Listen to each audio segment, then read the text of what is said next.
Oh my goodness, how are you? I want to tell you a story. I have been thinking so much about this cute little cookbook, and I want to tell you how it came to be. Because if you had told me a year ago that I would have a cookbook and that it would be published, and that I would have sold about 5,000 cookbooks, I would never have believed you. And so I just thought, you know what? I want to take the time today to tell you how it came to be.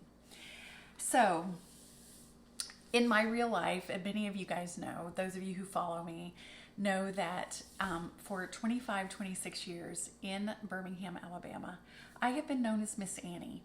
And I dress up in character and I teach science to, I go to like 35 different schools. I teach every single day. And it ends up being about 20,000 students a year that I visit. Now, what's kind of fascinating and amazing about that business is that I've never been to college, not one day in my life. But I knew when I was in kindergarten that I wanted to be a teacher. And I just think it's amazing how God just opened up doors and how things just have happened. I've been very intentional growing that business, and I'm so, so thankful for it. It has been an incredible blessing in our family's life. But during COVID, because the schools shut down, I was not able to go into the classrooms. And it was a huge surprise to us and also a very big financial loss. Now, I know that so many of you went through the same thing. COVID affected you in so many different ways. And so I have the biggest heart for all of us who went through all of that. But that was what happened to me with my job. Well, at that time, so in July of 2020, Mama Sue, many of you guys know her, and she's my friend, Sue Garrett, began posting videos on Facebook, just little cooking videos. And I was super proud of her because she's posting these videos. I think she did one every single day.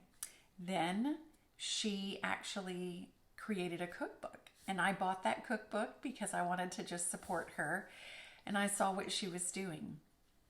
Well, the next year, so last year, July 2021, something really special and very cool happened. But I'm going to back up because as I watched Mama Sue do what she was doing, I thought to myself, does she want to grow Mama Sue's Southern Kitchen?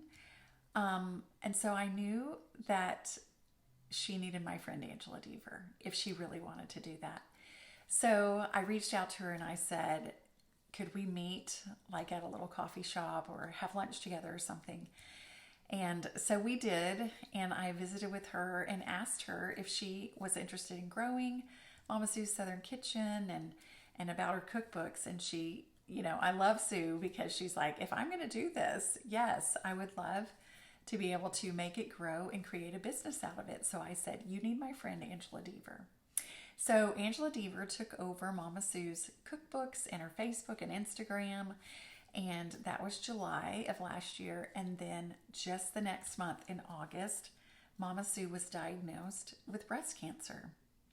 And so while she was so courageous and brave in fighting her breast cancer, Angela Deaver was handling all of her cookbook sales and all of the thing.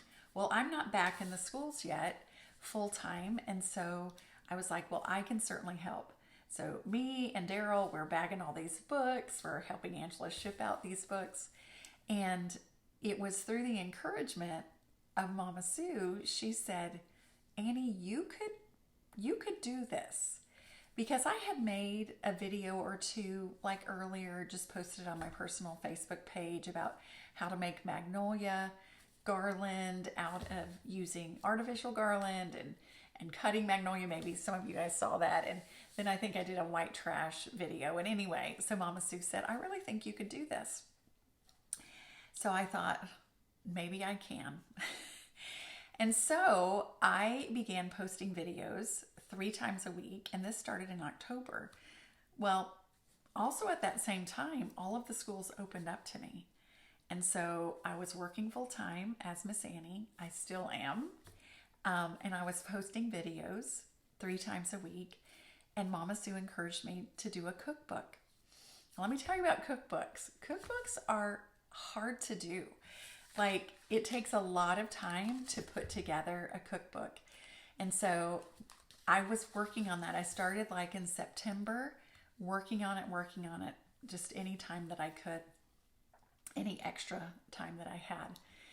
Well, I had decided on a specific date in December that I was going to be finished with this cookbook. And so the day arrived, my cookbook was done. We had proofed it a million times, and it was time to sit down to order it and to pay the money to do it. All right, so let me tell you what happens the morning of. So the morning that I was supposed to do that, I woke up with the biggest pit in my stomach. I was just, oh my gosh, my brain was just telling me, who do you think you are? You are not a cook. You're not Brenda Gant. You're not Mama Sue.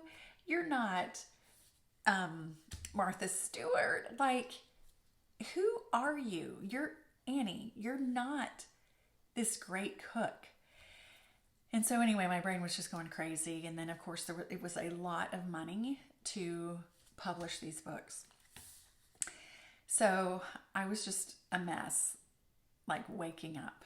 And I just know myself. And I said, Annie, get your shoes on, get your exercise clothes on, and go to the gym. You will feel better if you go to the gym. So I went to the gym because I know myself. And I did what I do down there. And I just got all sweaty. And I will have to say that I felt so much better when I walked out than I did when I was walking in. But I still was kind of filled with just dread about pushing that button. I was so scared to do that. My plan was just to come home and just to sit right over there and open up my laptop and order it. And I just was going to not take a shower or anything. But I walked through my bathroom on my way to do that. And I looked at myself and I was just a hot mess. And I said, Annie, this is a really big deal, what you're doing today. You've worked so hard on this and you're going to spend a lot of money ordering these books. So get dressed up. This is a big deal. So I got in the shower. I took a shower. I jumped out of the shower. I fixed my hair. I put on my cutest outfit that I love to wear. I sprayed my little spray. And I said to myself, you show up for you today. No one else was going to see me, friends. It was just me. And so just doing that simple thing, saying to myself, this is important. You are worth it. Get dressed up for this. It was amazing. I felt so empowered and so brave. And I came in here, and I'm not going to lie and tell you that I was totally brave. But I pushed that button because I believed in me. I believed in me. Now, there's a lesson to be learned from that experience. It is wonderful to have people pat you on the back and to say that I love what you're doing and you're amazing. But what really is important is how you feel about you. And you don't need everybody's approval. As long as you believe in yourself and what you're trying to do, that is the opinion that matters the most. And so I want to share that with you because there will be things in your life that you really want to do. And there will be opinions of other people. And I believe that many of them have good intentions. And they might encourage you not to do something, but if you believe in your heart that you really want to do something or that you're capable of something, show up for you because your opinion is what matters most. Also, I want to encourage you to do those hard things. Now, I always say there's like two different levels of hard things to me. There's the hard things like Daryl's stroke. That was hard. I mean, so hard. And I know so many of you are dealing with really hard things like that. And I want you to know that I believe in you and I know that you can do those hard things. I also believe that if you have things that are hard, like publishing this cookbook, it was hard. It was hard work.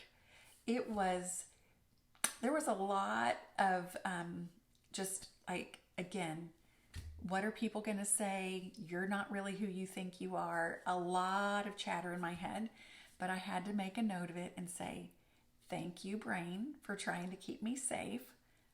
But I'm going to do this anyway. I'm going to believe in me anyway. And friends, if I had not pushed that button, I mean, at this point, we've sold over 5,000 books, which is a lot of books. And we have 45,000, almost 45,000 followers. I have no idea where this is going to go. I don't. But again, if I hadn't been brave and been willing to do the hard thing, none of this would be what it is today. And that's what I've learned is people who do these amazing things that you see, whatever you consider to be amazing or incredible, they have been willing to push through what their brain tells them is hard and do it anyway. So I wanted to share that with you guys. Know that I love you, and I'm so grateful for your love and for your support. And always remember that you can do hard things. Much love, sweet friends. I'll talk to you soon. Bye.